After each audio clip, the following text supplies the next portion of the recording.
বাংলাদেশের চোখে এখন একটাই স্বপ্ন, একদিন বিশ্বকাপের স্টেডিয়ামে বাজবে বাংলাদেশের জাতীয় সঙ্গীত। দোহা, মস্কো বা বুয়েন্স আইরেসের মতো শহরগুলোতে যখন গ্যালারিতে উড়বে লাল সবুজের পতাকা, তখন আর হাতে থাকবে না কোনো আর্জেন্টিনা বা ব্রাজিলের পতাকা। গোল হলে আর রোনালদো নয়, চিৎকার উঠবে বাংলাদেশের হামজা কিংবা সামিতের নামে। এটা শুধু স্বপ্ন মনে হতে পারে, কিন্তু এখন আর তা অলৌকিক নয়। ইতিহাসের এক সন্ধিক্ষণে দাঁড়িয়ে বাংলাদেশ, যেখানে একটি মাত্র সমীকরণ মিললেই 2030 সালের বিশ্বকাপে খেলার স্বপ্ন হয়ে উঠতে পারে বাস্তব। দীর্ঘ 22 বছর পর জামাল ভুঁইয়ারা সুযোগ পেয়েছেন এশিয়ান কাপে খেলার। বর্তমানে বাংলাদেশ এশিয়ান কাপের বাছাই পর্বের চূড়ান্ত রাউন্ডে রয়েছে, যেখানে 24টি দল 6টি গ্রুপে বিভক্ত হয়ে প্রতিযোগিতা করছে। প্রতিটি গ্রুপের চ্যাম্পিয়ন দল সরাসরি খেলবে মূল আসরে।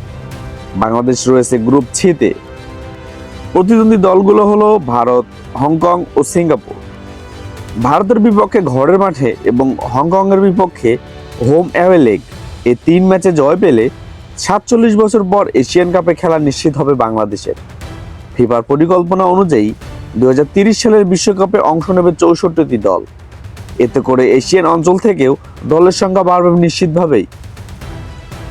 আর সেই সুযোগটাই কাজে লাগাতে পারে বাংলাদেশ। জাতীয় দলে ইতিমধ্যে যুক্ত হয়েছে প্রবাসী ফুটবলার হামজা চৌধুরী, শামিদ সোম ও ফাহমিদুল ইসলামের মতো তারকারা। ইউরোপের পেশাদার ফুটবল ঘরানায় বেড়ে ওঠা এই তরুণরা গড়ে তুলছেন এক নতুন বাংলাদেশ। স্প্যানিশ কোচ হ্যাভিয়ার কাবরেরার অধীনে দল পাচ্ছে নতুন রূপ ও গতি। এই গতি ও প্রস্তুতি বজায় থাকলে শুধু দক্ষিণ এশিয়া নয়, গোটা এশিয়াতেই একদিন আধিপত্য বিস্তার করতে পারে লাল সবুজের বাংলাদেশ।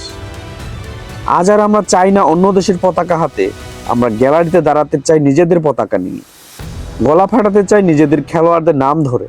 বাংলাদেশ বিশ্বকাপ খেলবে, এটা এখন কেবল আশা নয়, বাস্তবতার কাছাকাছি এক দৃশ্য। স্বপ্নের সেই দিন আর খুব একটা দূরে নয়। আপনি কি মনে প্রাণে চান বাংলাদেশ বিশ্বকাপ খেলুক? কমেন্টে জানাবেন আপনার মতামত।